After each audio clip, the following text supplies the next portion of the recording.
Trump and DeSantis provide us, perfect insight into the genuine motivating factors of the Republican Party, and that, of course, is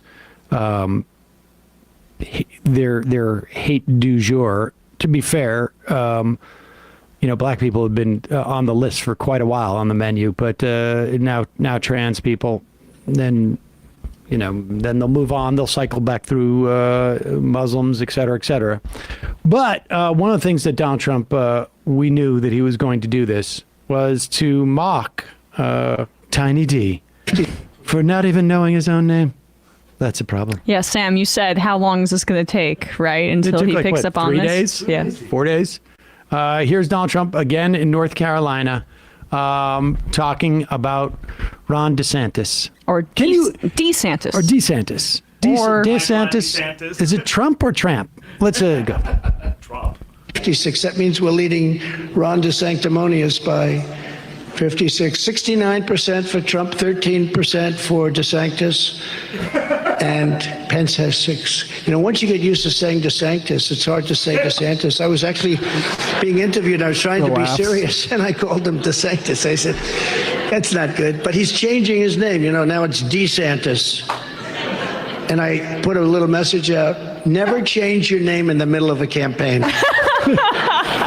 You don't change your name in the middle of a campaign. And the Emerson poll. There you go. That's pretty good. It's true. It's true. That's why. Who even is this guy? This dude he oozes insecurity, and this is the party of fascism, and they want a strong man. They want the traditional guy that's gonna mock him for trying to make his name sound a little less ethnic. And you know what I guarantee he's gonna do, because Sam picked up on this, but I read this Politico profile of Casey DeSantis, the first lady. She was the one who apparently influenced the repronunciation of DeSantis. She consulted with his wife. Yeah, his wife. Oh, yeah. I said that the other day. Yeah, she's like his Politico. She's like his prominent shadow advisor to be change the pronunciation. So, I bet Trump is going to be like, your wife did that. The anti-woke Lady Macbeth. Yeah. I mean, the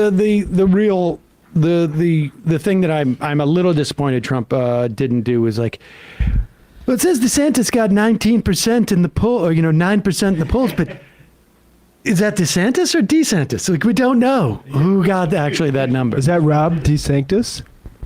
Let's go. Well, I got something else on this too. Cryptid Politics, which is a DeSantis supporter, a verified user on Twitter. The DeSantis was sweating talking points went out overnight last night. Just scroll down to the bottom one there. The thing it's quote tweeting here.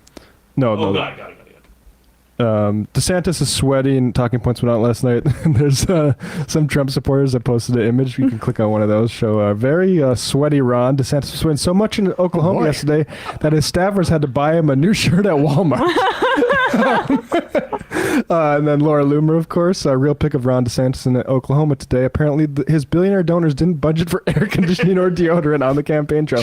Now go back to what I think it's really funny. Lib Crusher on Twitter found a bunch of tweets of DeSantis defenders defending the sweatiness, which I think is a very difficult position to be in at this point. A working man sweats, a carnival barker entertains. I like working leaders. Real people sweat, especially in an Oklahoma summer. That's all they got. He's not afraid to sweat. I mean, you're losing if you're having to be sweating is good. Sweating equals hard at work. Said that for Trump too. Okay, there we go.